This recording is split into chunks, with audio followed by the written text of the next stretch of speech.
واللاتي تخافون نشوزهن فعظوهن واهجروهن في المضاجع واضربوهن صدق الله مولانا العظيم.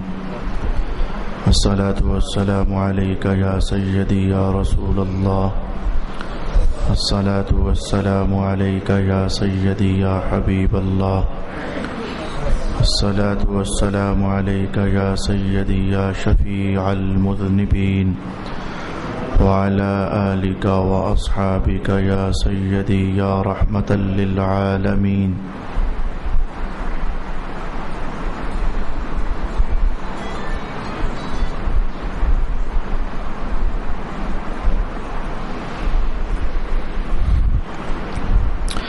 اللہ رب العالمین نے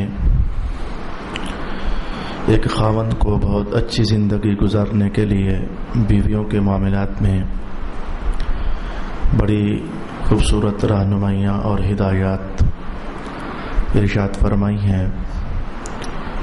بنیادی طور پر ہم دیکھ رہے تھے کہ ایک خاوند کے ذمے کتنے کو حقوق ہیں بیوی کے جو کہ لازم ہیں. اپنے ولیمے کا حکم سماعت کیا، بیگمات کے ساتھ خوش مزاجی سے رہنا، اس پر احادیث شریفہ سماعت کی.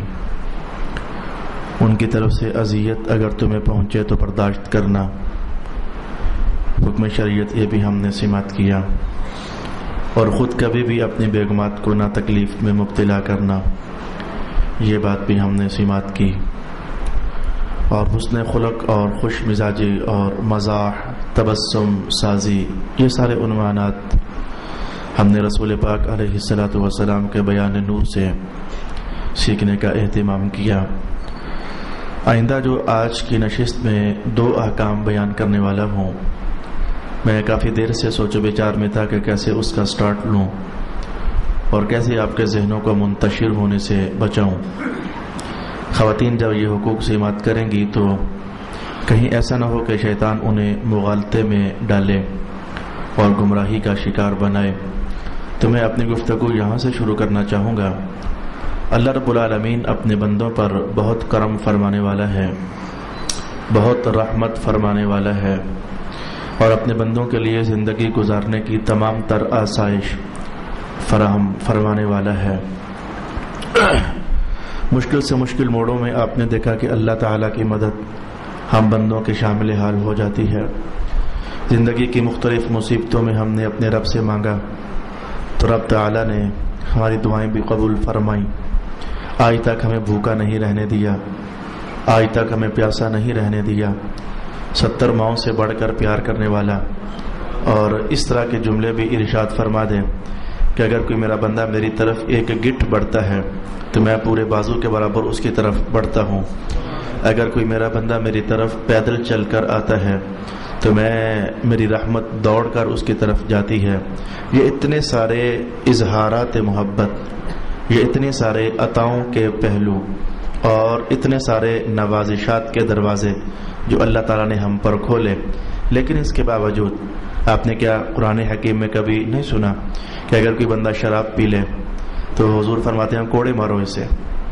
اگر کوئی بندہ زنا کرے تو خود رب تعالیٰ فرماتا ہے کوڑے مارو اسے. اگر کوئی شخص کسی کی چوری کر لے تو اللہ تعالیٰ فرماتا ہے اس کے ہاتھ کاٹ دو. تو اتنا رحیم ہونے کے باوجود، اتنا کریم رب ہونے کے باوجود، انسانی زندگی کے وہ پہلو جن میں بندہ بگڑ سکتا تھا تو اللہ تعالیٰ نے وہاں روک تھام کے لیے حدود قائم فرما دی ہے تاکہ بندہ بگڑ نہ جائے. ٹھیک ہے میں رحیم ہوں، لیکن رحمت کا تقاضا یہ تو نہیں کہ بندہ بگڑ ہی جائے. ٹھیک ہے کہ میں کریم ہوں، کریم ہونے کا تقاضا یہ تو نہیں ہے کہ بندہ آوارہ ہی ہو جائے.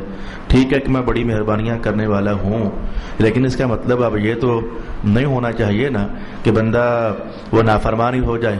جیسے ہم نہیں کہتے آپس میں ایک جملہ ہمارا ہے اور بر وقت ذہن میں کہیں گونج گیا تو میرا خیال ہے کہ فائدہ دینے والا ہو جائے گا. ہم بھی کبھی کبھی کہتے ہیں یار تو میرے پیار سے ناجائز فائدہ اٹھا رہا ہے، یا پھر ہم کہتے ہیں یار میری محبت کا تو ناجائز فائدہ اٹھاتا ہے. یا پھر کہیں یہ جملہ ہوتا ہے کہ یار تو نے نرمی کا کچھ اور ہی مطلب لے لیا ہے تو نرمی سے کچھ ناجائز فائدہ اٹھاتا ہے. یعنی پیار کا ہونا یہ اور عنوان ہے، اور بندہ بگڑ نہ جائے یہ عنوان ہی اور ہے. اتنا ہی کافی ہے میری گفتگو کو سپورٹ فراہم کرنے کے لیے، اور مجھے مدد چاہیے تھی اور اتنی مدد کافی ہے. اللہ رب العالمین نے بھی فرمایا، ہم اصل عنوان کی طرف اب پڑھیں. اللہ رب العالمین نے بھی فرمایا، رسول پاک علیہ السلام نے بھی فرمایا کہ بھئی دیکھنا، اپنی بیویوں سے حسن سلوک کرنا، انہیں اچھا رکھنا، ان سے خوش اخلاقی سے پیش آنا، انہیں کھلانا، انہیں پلانا، انہیں اچھے کپڑے پہنانا، اور یہ سارے حکم خاوندوں کے نام آئے ہیں. اگر وہ تمہیں کبھی تلخ بول دیں، تم صبر کرنا، اور تم مرد ہو تو مرد بنتے ہوئے خود ستانے کا اہتمام نہ کرنا، باہر کیف ان سے اچھا رہنا، ان سے پیار سے رہنا، ان سے محبت سے رہنا. اتنی باتیں کہنے کے باوجود رب کائنات نے فرمایا، اگر تمہاری بیوی ایسی روش چلنے لگے جس روش میں تم محسوس کرتے ہو کہ بربادی ہے، تو اب پیار نہیں، اب محبت نہیں، اب شفقت نہیں، اب بلکہ ڈانٹنا، اب بلکہ ان کو مارنا، اب بلکہ ان کو سمجھانا، اب بلکہ ان کو سیدھے راستے پر ڈالنے کا اہتمام کرنا. میں حدیث رسالت مآب علیہ السلام اور اکابرین امت کے اقوال لانے سے پہلے میں چاہتا ہوں کہ قرآن حکیم کی تلاوت کر ہی لی جائے.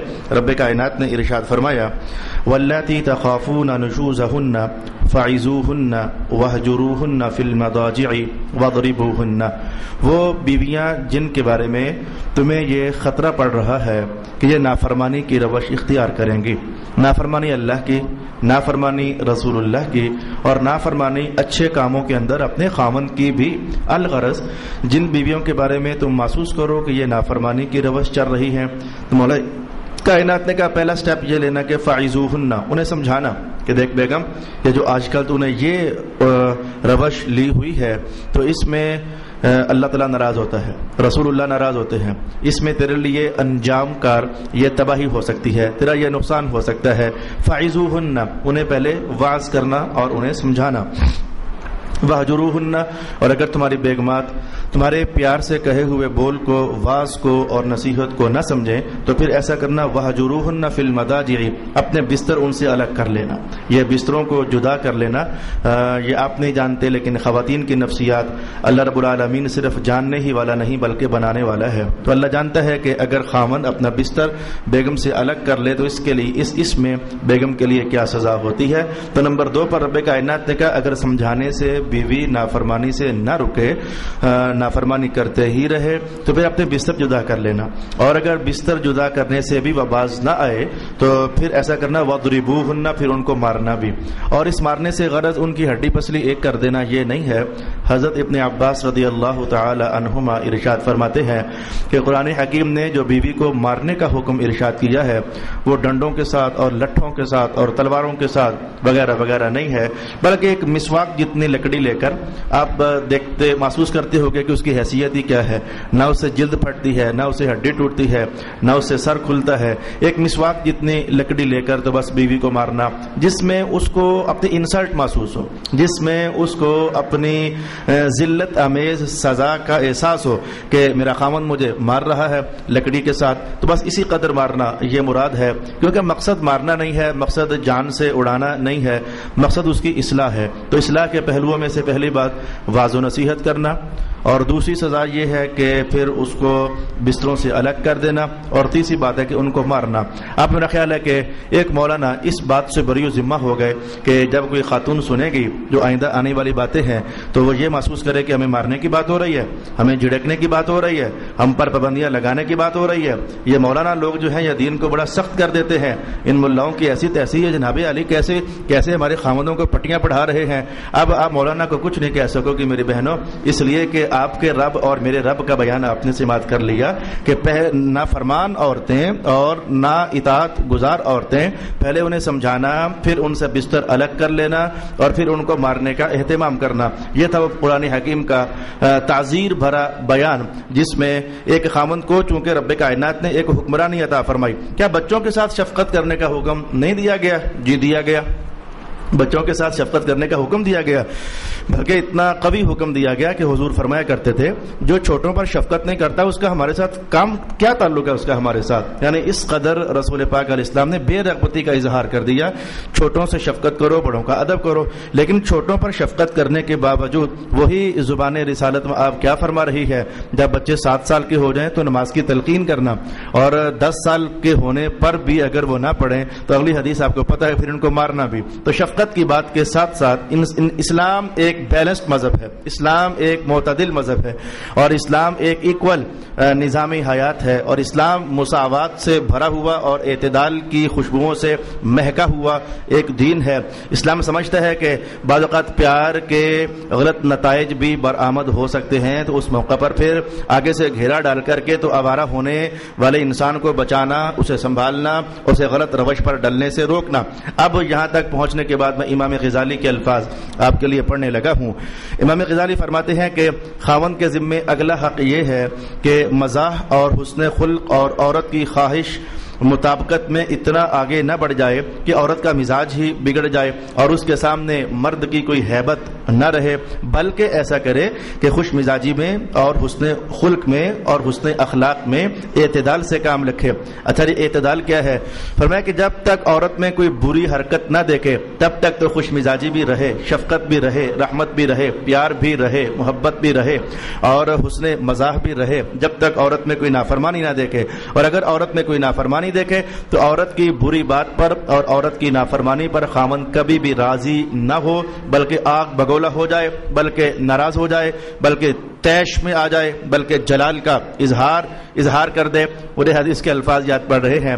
رسول پاک علیہ السلام نے ارشاد فرمایا تھا کہ ادب سکھانے والا ڈنڈا اپنے گھر والوں سے کبھی نہ ہٹانا، یعنی ڈنڈا ان پر تان کر رکھنا. اب یہ اس کا ہرگز معنی آپ یہ نہ سمجھیں کہ گھر میں ایک ڈنڈا ہونا چاہیے تو خامد جو ہی گھر میں داخل ہو تو ڈنڈا پکڑ کر بس لے کر کھڑا ہو جائے کہ میں نے ڈنڈا تان لیا ہے. معنی ہرگز یہ نہیں تھا. مذہب کو دانائی ہی کے ساتھ سمجھنا چاہیے. یعنی جب بھی کوئی ایسی حرکت دیکھے کہ جس میں بچے یا بیوی بگڑ سکتی ہے، اس کا مزاج خراب ہو سکتا ہے اور اعتدال کی زندگی ان بیلنس ہو سکتی ہے، تو ایسے میں ذرا ڈانٹ کا اظہار کر لینا، یا پھر ایسے میں ذرا ڈپٹ کا اظہار کر لینا، یا پھر ایسے میں واضح نصیحت کا، یا پھر بعض صحابہ ایسے تھے ایمان قریب، وہ مثالیں آپ کے سامنے لاؤں گا کہ کچھ حرکتیں ایسی تھیں کہ جن پر بعض صحابہ نے اپنی ازواج کو سزائیں بھی دی ہیں. یا پھر قرآن حکیم کا بیان آپ نے ابھی تو سن لیا ہے کہ اپنی بیگمات کو بعض اوقات مارنا جبکہ وہ نافرمانی کریں.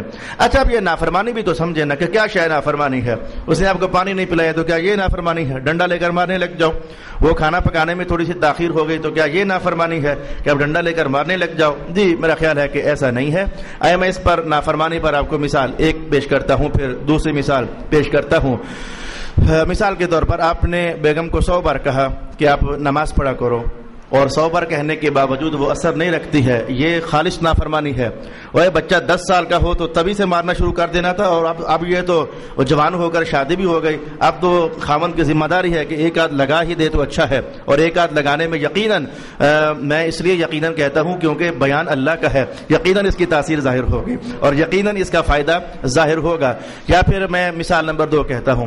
آپ نے اپنی بیگم سے 1000 بار کہا کہ میری بیگم جب گھر سے باہر کبھی جانا پڑ ہی جاتا ہے تو اپنے پردے کا خیال رکھا کرو، اپنے چہرے کو چھپایا کرو، یا پھر ننگے سر چھتوں پر مت چڑھا کرو، یا روشن دانوں سے باہر مت جھانکا کرو.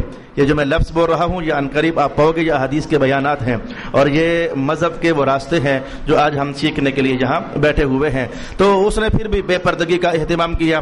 چھتوں پر چڑھتی ہے تو اردا گرد دیکھتی رہتی ہے، یا پھر وہ ننگے سر ننگے چہرے کے ساتھ وہ بازاروں میں روانہ ہو جاتی ہے. اب آپ نمازی ہو، پرہیزگار ہو، متقی ہو، ڈرتی ہو اللہ سے کہ اگر میں نے نہ سمجھایا تو پھر قیامت کو مجھ سے پوچھا جائے گا. تو کئی بار کہنے کے باوجود باز نہیں آئی ہے، تو ایسے میں ایک آدھ لگا دینے میں یقیناً کوئی حرج والی بات نہیں ہے، کیونکہ رب کائنات نے کسی ایک جہت کو متعین کرتے ہوئے نہیں کہا کہ اگر عورت نماز نہ پڑھے تو مارنا، یا پھر اگر وہ چہرہ ننگا رکھے تو مارنا. کسی ایک جہت کو متعین نہیں کیا، کہا جب وہ نافرمان ہو جائے تو مارنا.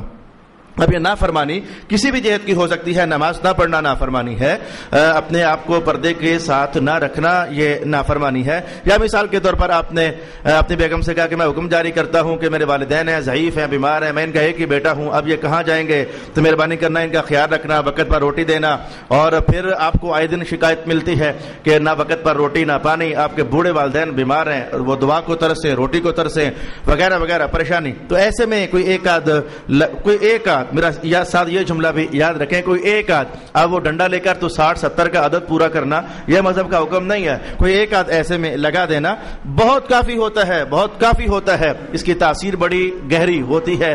تو یہ مانا تھا کہ عورت میں نافرمانی دیکھو تو پھر اس نافرمانی، یا کچھ عورتیں ایسی ہوتی ہیں جنہیں باہر نکل کر گھومنے پھرنے کا بڑا چسکا ہوتا ہے، ادھر خامن گھر سے گیا کسی نہ کسی بہانے میں سہیلی کی طرف جا رہی ہوں، میں آج خالہ حمیدہ کی طرف جا رہی ہوں، آج میں فلانی طرف جا رہی ہوں، آج میں نے وہ لنگوٹ لینے تھے تو ادھر جا رہی ہوں، وہ چھوٹی چھوٹی بات پر باہر نکل جانا، اور خاوند کو آئے دن شکایت ملتی ہے کہ یہ کیا، تو یہ نافرمانی ہے کہ خاوند کہتا جو ہے کہ چھوٹی موٹی ضرورتیں میں پوری کروں گا، تو پھر یہ بار بار بات پر باہر جانا، تو ایسے میں مجھے حدیث کے الفاظ یاد پڑتے ہیں، وہ ادب نمبر بنتا 5 ہے، خاوند کا حق نمبر 5 بنتا ہے، جہاں جا کر میں بیان کروں گا، لیکن میں یہاں بن گئے ماحول بن گیا تو ایک بار میں یہاں کہہ دیتا ہوں، ایک بار پھر آگے جا کر بھی کہہ دوں گا۔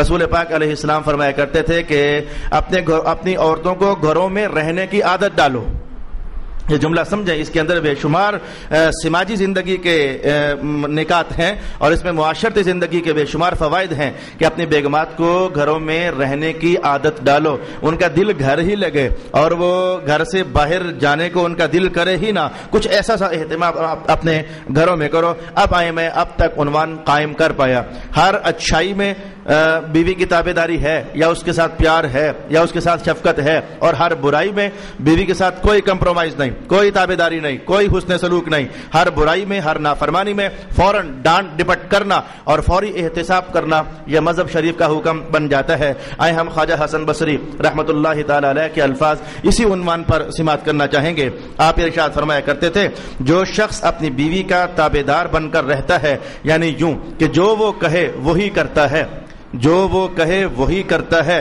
تو اللہ تعالیٰ ایسے بندے کو الٹا لٹکا کر کے دوزخ میں پھینکے گا۔ جو وہ کہتا ہے وہی کرتا ہے۔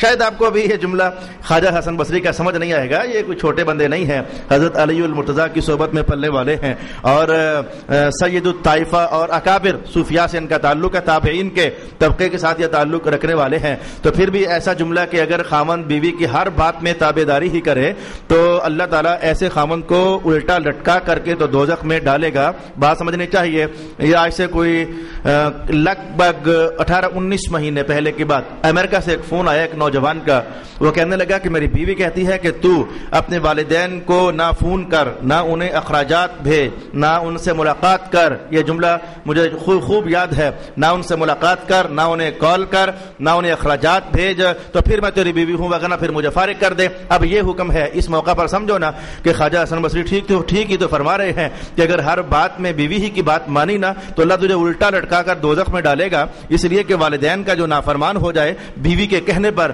حضور فرمایا نہیں کرتے تھے یہ قیامت کی نشانی ہے، والدین کا جو نافرمان ہو جائے بیگم کے کہنے پر، یہ الٹا لٹکانا یہ تو بڑی کم بات ہے۔ عرش والے خدا کا عرش گویا کے جلال سے جیسے ہل جاتا ہے، اور بندے پر وہ حضور رحمت عالم کا یہ جملہ، تیرا باپ یہ تیرے لیے جنت کا دروازہ ہے، تیری ماں یہ تیرے لیے جنت کا دروازہ ہے، چاہے تو کھول کر داخل ہو جا، چاہے تو بند ہی رہنے دے اور دوزخ میں اتر جا۔ پھر تو یہ خواجہ حسن بصری ان باتوں کی طرف اشارہ کر رہے تھے کہ بیگم کی ہر ہی بات ماننے کے لیے تیار ہو جانا، یا پھر جیسے کہ آپ یوں سمجھیں کہ ایک خاوند ہے، وہ بیچارہ حلال کماتا ہے، وہ سارا دن خون پسینہ ایک کرتا ہے، تو وہ چاہتا ہے کہ بیوی بچے حلال کھائیں، اور حلال کھانے میں اس کے حالات کچھ ایسے بنے ہوئے ہیں وہ اضافی ضروریات زندگیوں کی تکمیل نہیں کر سکتا۔ ایسے میں بیگم کی خواہشات کی ایک قطار ہو، مجھے زیورات بھی چاہیے، مجھے یہ بھی چاہیے، مجھے وہ بھی چاہیے، ایک ٹی وی بھی ہو جائے تو کیا فرق پڑتا ہے، 100 انچ کا ہونا چاہیے، اور ایک فریج ہو جائے تو کیا فرق پڑتا ہے، وہ جناب علی آدھے کمرے پر مشتمل ہونی چاہیے، یا ایک گاڑی بھی اپنی ہو جائے تو پھر بڑی بات ہے. یعنی اس طرح کی خواہشات، بھلے خاوند کہتا رہے بھلکتا رہے، بیگم حالات اجازت نہیں دیتے ہیں، وہ کہے نہیں نہیں نہیں جیسے تیسے بھی کر. یہ جو جیسے تیسے بھی کر، پھر بندہ کیا چوری کرے، پھر کیا ڈکیتیاں کرے، پھر حرام میں کیا ہاتھ مارے. یہاں رک کر کے سمجھو خواجہ حسن بصری کا جملہ کہ جو بیگم کی ہر معاملے میں اطاعت کرتا ہے تو پھر اسے جاننا چاہیے کہ اللہ اسے اوندھا کر کے تو دوزخ میں ڈال دے گا. آگے بڑھیے. حضرت عمر فاروق رضی اللہ تعالی عنہ، آپ کو پتہ ہے آپ تو بڑے جلالت مآب صحابی ہیں، اور سب صحابہ ایک طرف ہو جائیں لیکن بات بات پر ہاتھ سیدھا تلوار پر جا پہنچنا، آپ جانتے ہو کہ یہ حضرت عمر ہی کی شان ہوا کرتی تھی. اور رسول پاک علیہ السلام کا زیادہ بار ٹھنڈا کرنا، او چل یار چھوڑ، او چل رہنے دے یار، او دیکھتے ہیں یار، یہ سب سے زیادہ بار رسول پاک علیہ السلام نے حضرت عمر ہی کو کہا، او چل ہاتھ ہٹا بھی لے، بات بات پر تیرا ہاتھ تلوار پر جا پہنچتا ہے. بارکہ مزاج میں جلال تھا، مزاج میں گرمی تھی. تو آپ ارشاد فرمایا، آپ نے عنوان یہی تھا جو ابھی تک میں آپ کو سمجھا رہا ہوں کہ بیگم کی غلط باتوں میں اس کی تابعداری نہ کرنا یہ شریعت کا حق ہے. خاوند کو کچھ خود بھی تو صاحب رائے ہونا چاہیے. کہ میں آئندہ آگے الفاظ پڑھوں گا. رسول اللہ علیہ السلام فرمایا کرتے تھے کہ وہ قوم برباد ہو جاتی ہے جس کی حاکم عورت بن جاتی ہے. بھئی گھروں کے اندر سمجھو کہ حکومت اللہ نے مردوں کو عطا فرمائی ہے، فیصلہ ان کا چلنا چاہیے، صاحب رائے انہیں ہونا چاہیے. تو ایسے میں بندہ بالکل اب چوہا سا بن کر رہے، بات چلے تو عورت کی چلے، حکم چلے تو عورت کا چلے، آرڈر چلے تو بیگم کا چلے، تو اس کی زندگی پر جیسے بیگم ہی مسلط ہو کر کے رہ جائے. تو حضور خود فرما رہے ہیں، خواجہ حسن بصری ہی نہیں بلکہ حضور خود فرما رہے ہیں کہ ایسی قوم ہلاک ہو جاتی ہے کہ جن کے اوپر ایک عورت حاکم بن کر کے تو مسلط ہو جاتی ہے. تو حضرت عمر ابن الخطاب رضی اللہ تعالی عنہ اسی عنوان کو سمجھانے کے لیے فرمایا کرتے تھے کہ اگر عورت سے مشورہ کرو تو عورت جو مشورہ دے نا اس کے خلاف کرو، اللہ بڑی برکت عطا فرمائے گا. یعنی آپ اس کو آپ بھی ان بیلنس مت سمجھو. بعض اوقات خواتین کی عقل ماشاءاللہ واقعی رسا ہوتی ہے.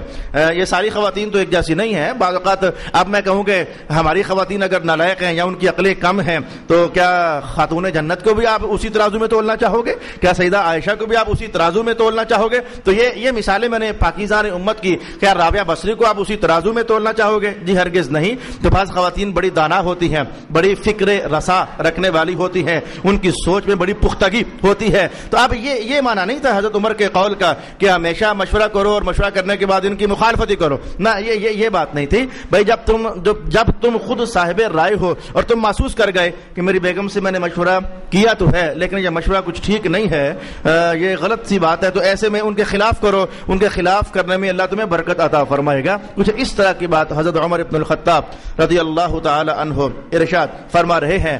حضرت امام شافعی، عنوان یہی تھا جو میں ابھی تک 20 منٹوں میں آپ کو بار بار بیلنس زندگی کے حوالے سے سمجھانے کا اہتمام کر رہا ہوں.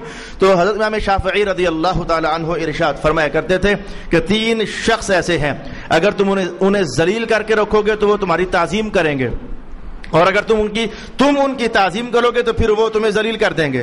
3 طرح کے لوگ ایسے ہیں، اگر تم ان کی تعظیم کرو گے تو وہ تمہیں ذلیل کر دیں گے، اور اگر تم ان کو ذلیل کر کے رکھو گے تو وہ تمہاری تعظیم کریں گے. وہ 3 طرح کے لوگ کون تھے؟ آپ فرماتے ہیں کہ ایک تو عورت ہے، اگر تم اس کو ذلیل کر کے رکھو گے تو تمہاری تعظیم کرے گی، اور اگر انہیں اس کی تعظیم کر کے رکھو گے تو یہ تمہیں ذلیل کر دے گی.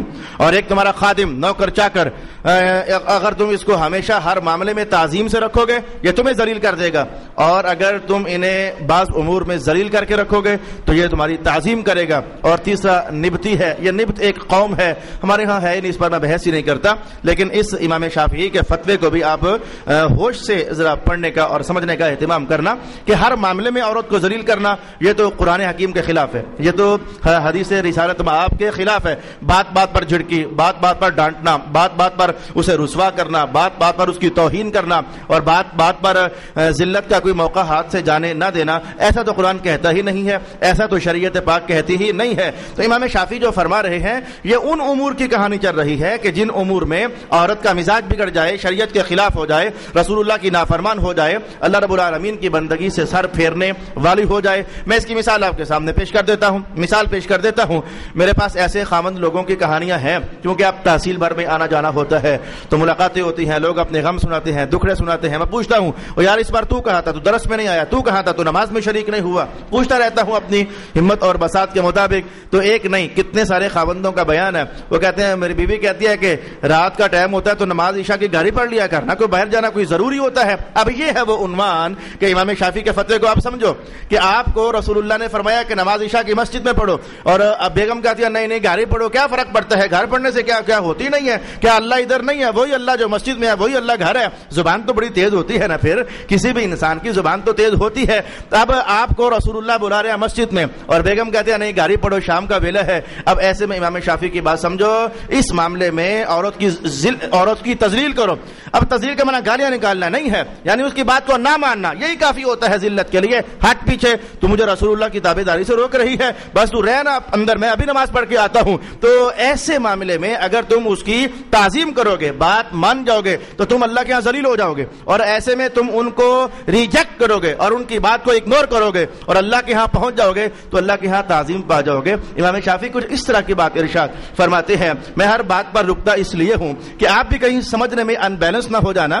خاوند لوگ بھی بعض اوقات بڑے غلط ہوتے ہیں, انہیں بس اشارہ چاہیے ہوتا ہے, کوئی موقع چاہیے ہوتا ہے مار تاڑ تیڑ پھیڑ کرنے کے لیے. تو شریعت تیڑ پھیڑ کے موقع فراہم نہیں کرتی ہے. شریعت تو میں کہتا ہوں کہ پرانے حکیم نے کتنی ترتیب سے بات کو چلایا. کہ پہلے کوشش کرنا کہ پیار محبت سے معاملہ سمجھ جائے, فاعظوہن, ان کو واعظ کرنا, ان کو نصیحت کرنا, معاملہ پیار محبت سے نپ جائے تو اچھی بات ہے. اور اگر اب بھی نہ نبے تو اب کوئی گالی گلوچ نہیں, مارنا نہیں, بلکہ اب یہ کہ بستر جدا کر لینا. یہ اسٹیپ وائز قرآن حکیم نے بات کو آگے بڑھایا, بستر جدا کر لینا, بس یہی ان کے لیے بہت بڑی سزا ہو جائے گی. اچھا بستر جدا کرنے سے بھی باز نہیں آتی ہے نافرمانی کرنے سے, تو ایسے میں کچھ مار لینا نرم درجے میں, تو اس میں کوئی قباحت نہیں ہوگی. یہ میں نے اللہ اکبر. امام غزالی چونکہ بندے بڑے ادیب ہیں, بڑے دلچسپ بھی ہیں اور بڑے خوش مزاج بھی ہیں اور بڑے باریک نظر بھی ہیں. آپ فرماتے ہیں کہ اپنے اپنے ماحول میں سمجھنا, میں تمہیں عربوں کی کہانی بتانے لگا ہوں. امام راضی کہتے ہیں, غزالی کہتے ہیں اپنے اپنے ماحولوں میں خود سمجھنا, میں تمہیں عربوں کی کہانی بتانے لگا ہوں.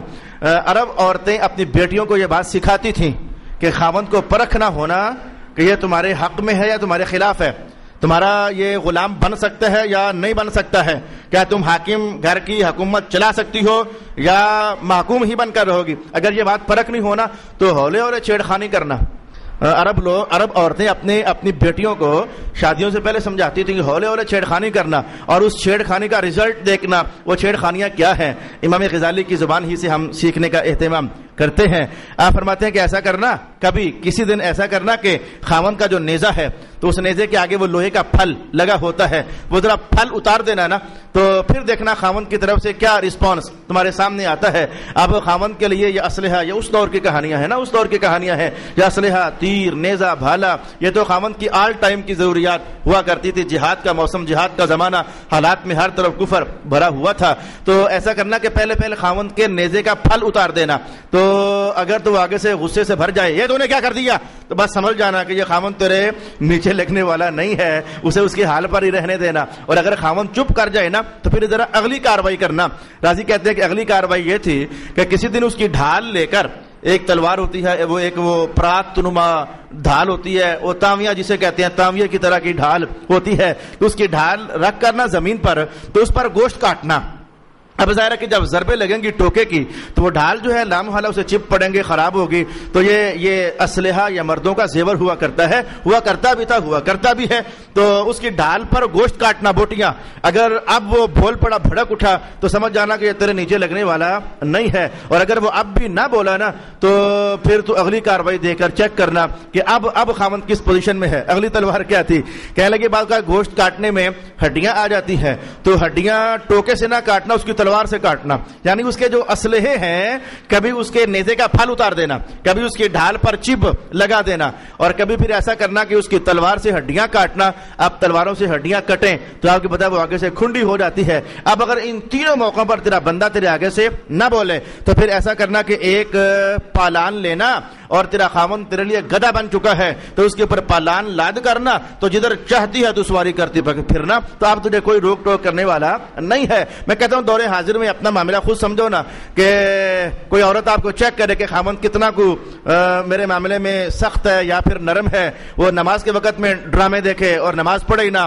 پھر آپ پھر چپ رہیں، وہ پھر ننگے منہ ذرا بازار بھی چلے جائیں آپ پھر بھی چپ رہیں، وہ پھر جناب چھتوں پر چڑھ کر ادھر ادھر جھانکے بھی آپ پھر بھی چپ رہیں، تو امام غزالی کہتے ہیں کہ جب بندہ نہیں ہے گدھا بن چکا ہے، یہ اب یہ عورت کے لیے خامند کا کام نہیں کر رہا، یہ اس کے لیے گدھے کا کام کر رہا ہے کہ وہ جدھر لگاتی ہے یہ لگتا چلا جاتا ہے، کوئی اس کی رائے نہیں، کوئی اس کا آرڈر نہیں، کوئی اس کا حکم نہیں، کوئی اپنے گھر کا یہ خیال نہیں رکھتا ہے۔ الغرض میں نے کہا کہ اپنے اپنے ماحول میں ہر بندے کو زیادہ پتہ ہوتا ہے کہ اس کے زندگی کا گراف کیا ہے، یا پھر اس کی زندگی کے لیے اس نے کون سے خطوط ہیں جو متعین کیے ہوئے ہیں کہ ان خطوط پر رہتے ہوئے میں نے زندگی گزارنے کا اہتمام کرنا ہے۔ واپس پلٹ آئیے، میں نے آپ کو آج کی اس نشست میں 2 احکام کہنا چاہے تھے، لیکن اللہ کی توفیق سے ایک ہی حکم ہم سماعت کر سکے کہ مذہب نے کہا کہ جو خاوند لوگ ہیں انہیں چاہیے کہ معتدل زندگی گزاریں، ہمیشہ پیار، ہمیشہ محبت، ہمیشہ رسپیکٹ، ہمیشہ عزت، ہمیشہ تعظیم، یہ کوئی بات نہیں ہے۔ اگر عورت بگڑے، نافرمان ہو، شریعت کے خلاف چلے، رسول اللہ کی باتوں کو